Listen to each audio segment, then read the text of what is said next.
Israel जैसा छोटा देश आखिर कैसे ईरान का मुकाबला कर रहा है, बराबर लेवल पर जाकर स्ट्राइक कर रहा है। ये आप भी सोच रहे हैं ना। ईरान को इजरायली हमलों ने पानी पिलाया हुआ है, बराबर दोनों देश एक दूसरे पर हमला कर रहे हैं, क्योंकि उसे इजराइल की पहले बात कर रहा हूं, उसे बैकडोर से किसका समर्थन मिल रहा है? अमेरिका का। लेकिन इजराइल को अमेरिका ने धोखा दे दिया है, क्योंकि जो ट्रंप अभी तक बड़ी बड़ी बातें कर रहे थे, वो अब बड़ी बड़ी चेतावनी दे रहे थे, पीछे हट गए। वो कह रहे हैं कि ईरान पर हमले का अंतिम निर्णय 2 हफ्तों में लेंगे। यानी 2 हफ्तों के बीच में वो क्या करेंगे, 14 दिन क्या करेंगे, बताता हूं दर्शकों। ये सवाल खड़ा हो रहा है, क्या ट्रंप ये सोच रहे हैं कि वो ईरान इजराइल की जंग में कूदें या नहीं? ऐसा इसलिए कह रहा हूं दर्शकों में, क्योंकि डोनाल्ड ट्रंप के इस फैसले को देखकर लग रहा है कि अमेरिका ने इजराइल को जंग के मैदान में भेज दिया है और फिर अपने पांव पीछे खींच लिए। आप समझिए इसे। मिडिल ईस्ट को सुलगाया जा रहा है, लेकिन अब उन्होंने यानी डोनाल्ड ट्रंप ने अपने आप को दूर कर लिया है। वो आराम से देख रहे हैं, 2 हफ्ते में देखेंगे कौन किस पर भारी पड़ रहा है।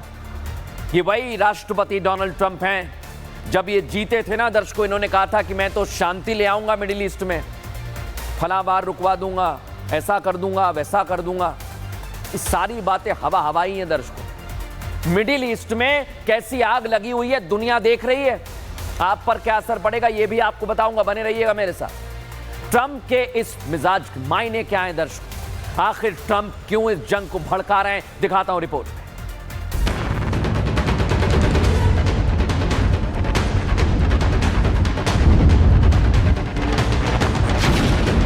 क्या ट्रंप ईरान इजराइल जंग से पीछे हट गए?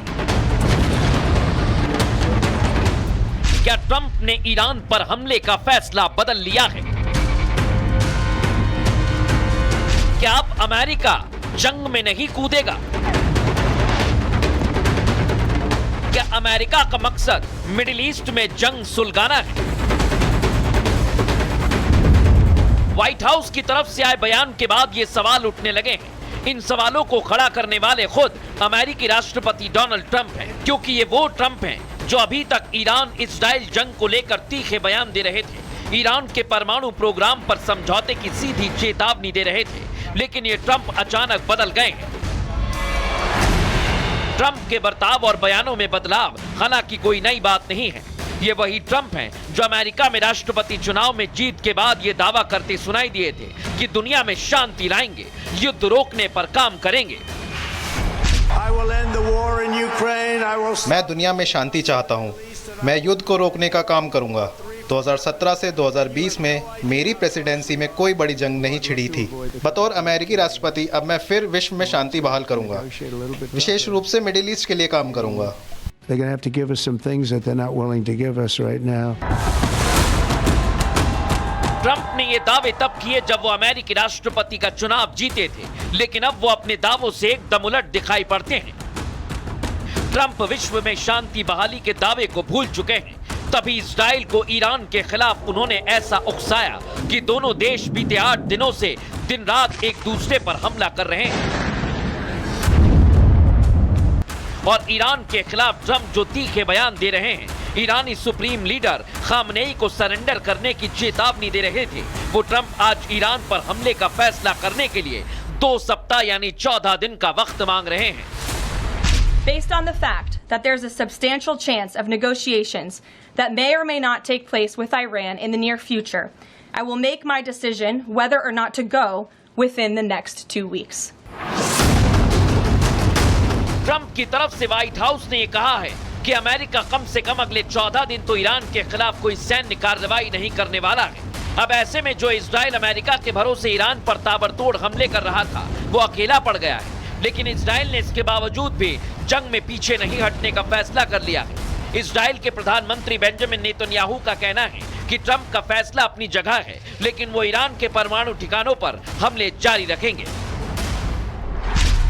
ईरान के खिलाफ अपने अभियान में इजराइल दुनिया का चेहरा बदल रहा है। हमारे पास ईरान के सभी परमाणु ठिकानों पर हमला करने की क्षमता है और डोनाल्ड ट्रंप अमेरिका के लिए सही करेंगे।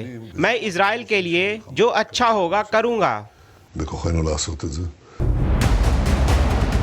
बेंजामिन नेतन्याहू ने ईरान के खिलाफ जंग के मैदान में खड़ा होने पर अपना रुख साफ कर दिया है, तो ईरान को 8 दिनों से दिन में तारे दिखाने वाले इजरायली आर्मी ने साफ कर दिया कि ईरान पर हमले पहले से और ज्यादा तेज और नए तरीके से होंगे।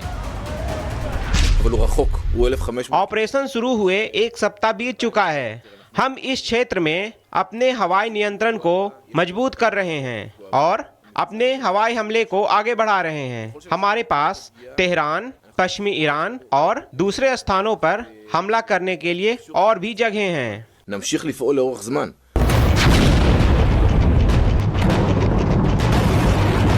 मतलब साफ है, ईरान के खिलाफ जंग में अमेरिका इजराइल का साथ दे या ना दे, इजराइल ईरान को मारने का प्रण ले चुका है और ये हमले तब तक करने की कसम खाई गई है जब तक ईरान के सभी परमाणु ठिकानों को ध्वस्त ना कर दिया जाए।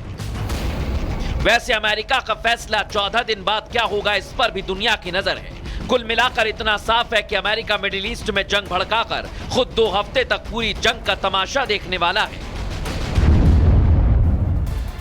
और दर्शकों, डोनाल्ड ट्रंप ये तमाशा देखेंगे, लेकिन इस बीच एक बड़ी जानकारी आपको दे दूं। इजराइल के रक्षा मंत्री कैची का बड़ा इजरायली सेना को सामने आया है।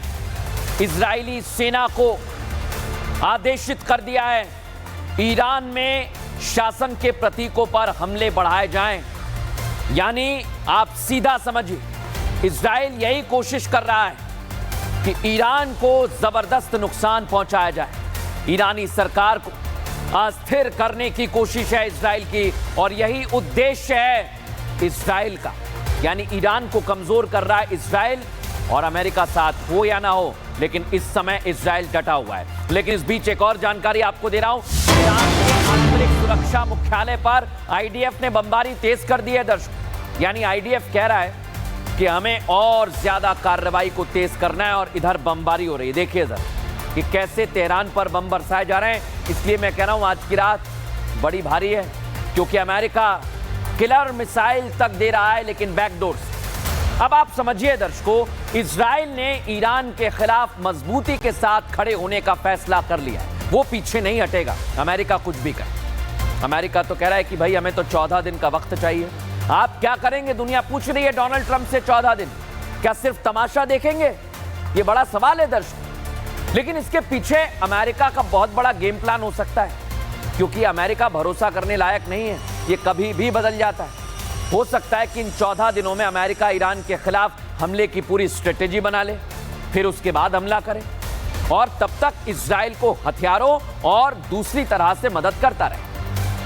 लेकिन अमेरिका ने मिडिल ईस्ट में अपने सैनिकों की तैनाती बराबर बढ़ाई हुई है दर्शकों, और इसके लिए मैं कह रहा हूं डोनाल्ड ट्रंप निर्णय कोई भी ले सकते हैं, बड़ा निर्णय ले सकते हैं। लेकिन बेशक इस वक्त डोनाल्ड ट्रंप ने ईरान पर हमले का निर्णय 14 दिन के लिए टाल दिया है, लेकिन मिडिल ईस्ट में उनके 50,000 सैनिक हाई अलर्ट पर हैं। इसका मतलब 2 हफ्तों के लिए टाल दिया, लेकिन अमेरिका की तरफ से इजराइल को लगातार सैन्य मदद दी जा रही है, और अमेरिका के युद्धपोत मध्य पूर्व में अभी भी तैनात हैं। भले ही 14 दिन का वक्त मांगा है, लेकिन मिडिल ईस्ट में अमेरिकी जंगी बेड़े और फाइटर जेट नजर बनाए हुए हैं। क्या चल रहा है, यानी डोनाल्ड ट्रंप कुछ बड़ा कर सकते हैं, और इसलिए मैं कह रहा हूं डोनाल्ड ट्रंप जंग भड़का सकते हैं।